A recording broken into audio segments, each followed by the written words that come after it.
But yeah, and you know, we aren't the only two people that are greatly affected by video games. There's one father who had this whole story posted about him in some news site. I can't remember where.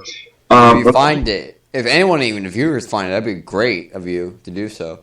I would love to find it, but I'm not going to take up the time to do that right now. I'm just going to quickly explain the gist of it. Yeah. So what this father did was he raped. No, I'm done with these rape jokes. Done. Buried. Anyway. So what he did was he was expecting a little boy, and so he made his son's room video game room painted with video game scenes like Legend of Zelda, Mario, things like that. This is like a pastor doing this, or this is like a random father? No, this is just a random father. All right. I just want to make sure because pastor and father, same shit. Yeah. But anyway, so what he did was, after he painted down all these things, he had said in the little interview that video games had taught him quite a bit about how to live and things like that. What? How to live. All right. He gave Zelda as an example. Zelda being able to teach him you shouldn't be afraid in a dangerous situation. You should just go for it and be courageous and try and get through it. And the reason he painted down all these video game scenes is because he wanted to instill those same values that he learned from playing games and having those little adventures in the games to his child. I could never do that to my child because it'll be just Fallout and it'll be like ghouls pasted on the place. I'm like, listen, son, when you're in the sewers in the post-apocalypse, those fucking things are annoying as hell. They just come out of nowhere, they bitch and moan, and then you get your shotgun out, and then you're out of ammo because you're trying to shoot their heads off. Stay out of the sewers. Son, never go into the sewers. You'll meet some weird things down there. In them sewers. Yeah, right. What'll happen is your son will one day accidentally fall into the sewer and he'll find this clown that's just standing there, and the clown will just be like, "Hey, kid, I want you to kiss my red nose," and then it'll happen, and then he'll come home and tell you about this, and you'll just stare at him and be like, "I knew this day would come." And then it's gonna be a terrible, terrible day. And we're going to write down a photo. Remember the killer clown. Remember the killer clown. Anyway, so going off the subject of video games. Yeah. Just a little bit. I'm going to divert this. I think we should have another show dedicated to video games if you want to do that. Because I have an unlisted show, if anyone knows this. There's an unlisted show which was labeled, when this station had my name on it, before I just changed it to the company name. Because it was full name, and it's Vincent's Top Tracks. I'm like, no. So it's unknown. I have no idea what to put in there. You want to make an entire show dedicated to video games? Well, in this case, we'll be everywhere. We'll just be 3 different shows. Yeah, we could really, but anyway. So diverting a little bit, I think one reason why things like that can affect you so strongly. For example, you remember that game from your childhood that you really, really loved, and you loved it either for the characters or the story or the setting or whatever. I didn't really play games with stories. I actually just played Sonic 3 a lot, which was my fucking favorite game. Up till I played Comic Zone. Then that was my other favorite game of all time. I don't even know about that one. I swear, I'm going to send you... Oh, I can't talk about it. Never mind, ignore it. All right. Anyway, so I think the reason that people fall in love with these things is not only as a form of escapism, but also because it's the same reason people read stories. They want to be inspired to get out of things and do something. To do things, be courageous, learn all these morals and all that, or just go through what a person goes through. Because a lot of these games, RPGs especially, go through a first-person perspective. Because you are that character. It's like playing, what are those books called? Where you... Choose your adventure. Yeah, those games. Those kind of books. Yeah, I've really been a huge fan of those kinds of books. Only because I don't find them very entertaining as a form of literature. I don't like them at all. Because I know if I hit the wrong page, I'm going to be like, oh, no, I didn't do that. Yeah, exactly. Like, the story just ends and you're like, well, guess I'm going back to, page 352 or whatever. Fucking gotta refill my character sheet. I wrote it in pen. Fuck. Precisely. Anyway, so I don't know. I can't really think of how to divert into another subject based off of that. So I don't know. Just talk about. We have like 9 minutes left. We have to think about something. Well, introduce the next subject. Yeah, I picked the last one. All right, I'll pick. All right, on the dart wheel, we shall pick music. All right. All right. So, in my mind, I think this is like a song out there. I sent you this last night. I don't think you heard it. No. It's the first. I think the first song to talk about marijuana. Huh. It's if you go on YouTube. This is to the listeners out there. Cab Calloway's Reefer Man. Now, reefer is also a synonym to weed. So, it's just so weird to hear about a song about drugs in the 1932. You know? It's just so odd. Back in those days, I think that drug was actually legal. Yeah, it actually was. 1946 when I think that's when it stopped becoming legal.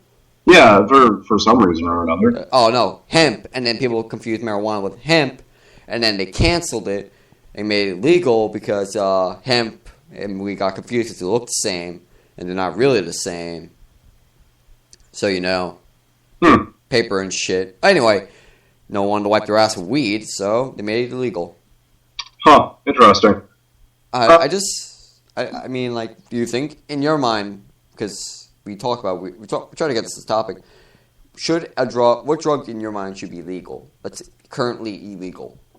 The only one that I would ever support at all, it is really just weed, because out of everyone I know that has smoked it or does, they never seem to, maybe their memory goes a bit, depending on how much they indulge. I know, and your intelligence dropped, too, by a couple points. Exactly. But it comes back after you're done smoking weed, like, for a long time. That's the thing, though, because people that abuse that sort of a thing, I mean, it's like abusing anything else. If you drink too much, chances are something bad's going to happen. Yeah, liver disease.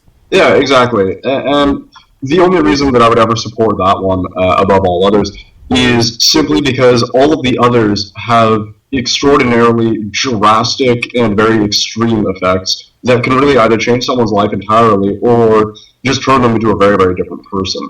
They can turn them more violent or what have you, and those are the ones that I find are just completely negative.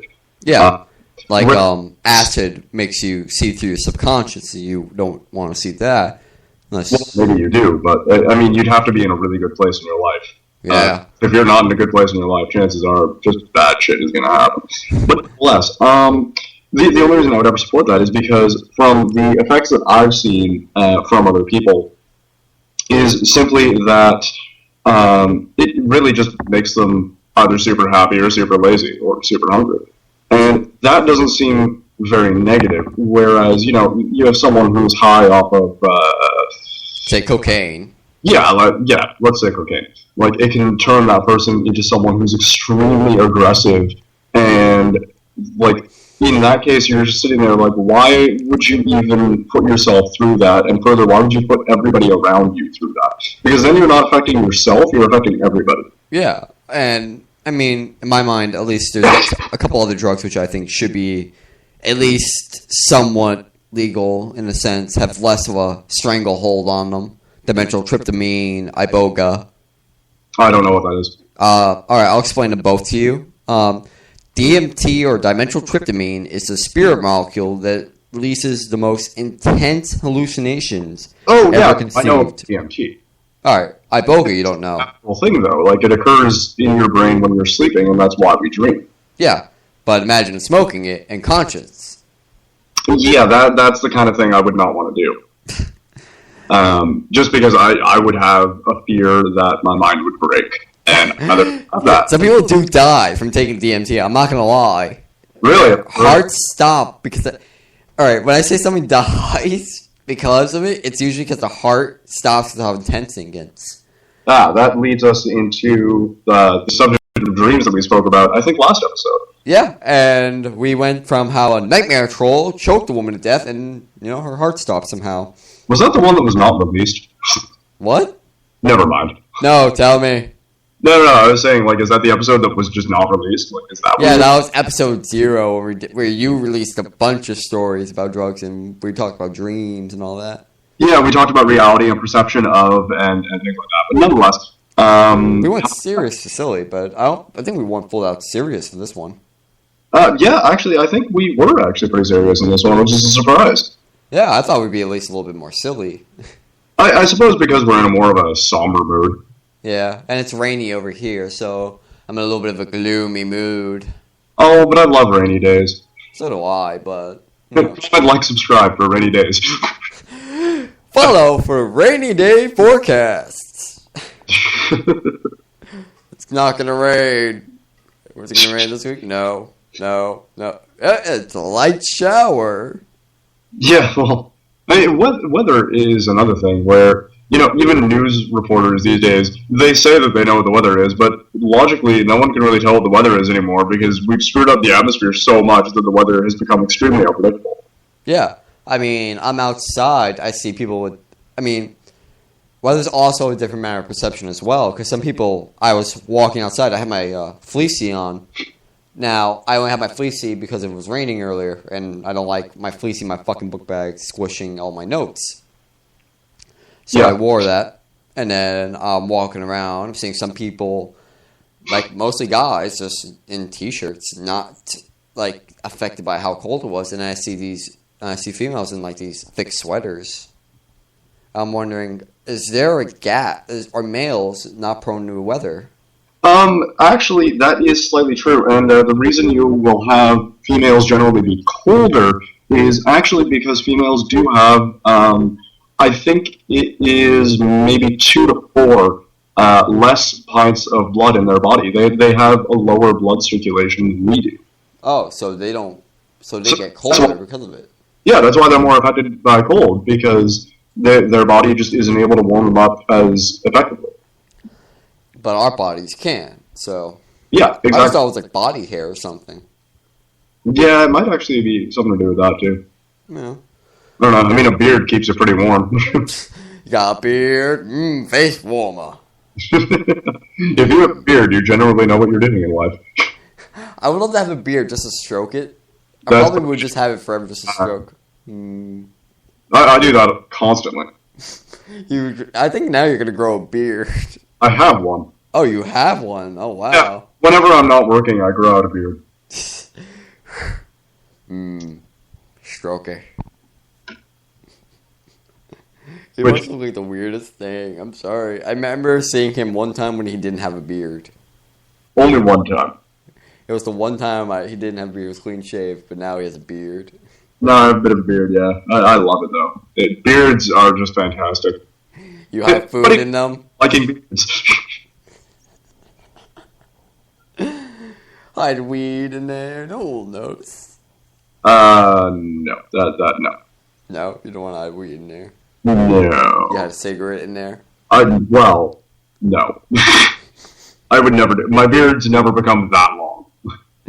I think you should try to grow out your beard like that. I think the best beard I ever had was grown out by 6 weeks, and I loved it. I was so happy with it. But the problem is that I had to shave it a couple weeks later, and I was so sad for a while. No! You know what's funny? We have 30 seconds left. We have 30 seconds left? Yeah, that's going pretty fast. Well, yet again, I'd like to shout out a thank you to all of you who are listening. We hope that you are entertained by this. We are. I agree with him. Thank you all for at least fucking supporting us. And we have 15 seconds left. Thank you all. Come on. Sign off. We thank you all for this, and we will talk to you next time. See ya.